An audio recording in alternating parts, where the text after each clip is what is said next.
Namaha. Already we discussed in the last class that this is a right angle triangle. In this one angle is 90 degrees at B considered, other two are acute angles. We want to know these two angles. For example, you have taken angle A, that is theta we have considered.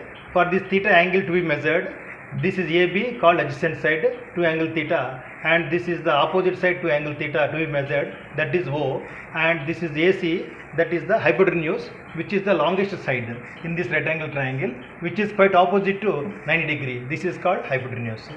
Now, trigonometrical ratios means what?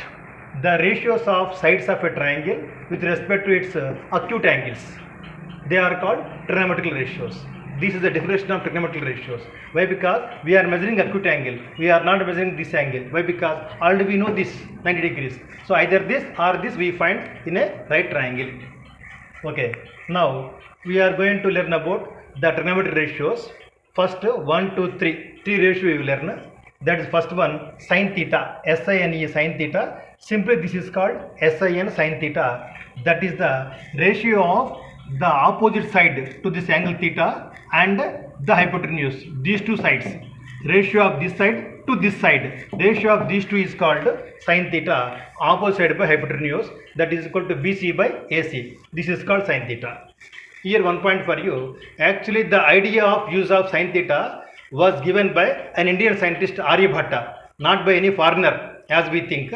Later for that I will make a separate video about this sin theta. Okay, now come to second one, cosine theta. COSINE cosine theta, simply called cos theta, whose formula is A by H, adjacent side by hypotenuse. This is adjacent side by hypotenuse, that is AB by AC. Ratio of this side to this side, this is constant, that is called cos theta.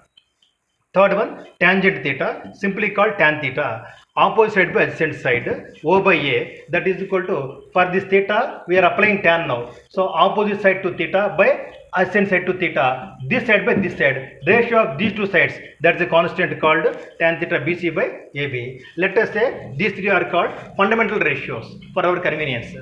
One more point for you, the ratio of the same sides in another triangle also will be the same. It means constant only. That constant is called sine here.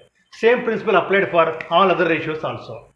Now let us know remaining three. These are the reciprocals of these three. If you know these three, from these three, without modifying, we get these three. How? Reciprocals of these three, these are called reciprocal ratios. For example, cosecant theta, simply called cosec theta, reciprocal of sin theta. So 1 by sin theta is called cosecant theta, H by O, that is called AC by BC. Similarly, secant theta, simply called secant theta, reciprocal of this cos theta, secant theta is equal to 1 by cos theta, H by A, that is called AC by AB. Similarly, cotangent theta, simply called cot theta, reciprocal of tan theta. So cot theta is equal to 1 by tan theta is equal to A by O, that is equal to AB by BC. Here note that sin theta is not equal to sin into theta. It means sin theta is not the product of sin and theta. Only sin without theta is meaningless. It means sin and theta both are the two different terms. Single term only.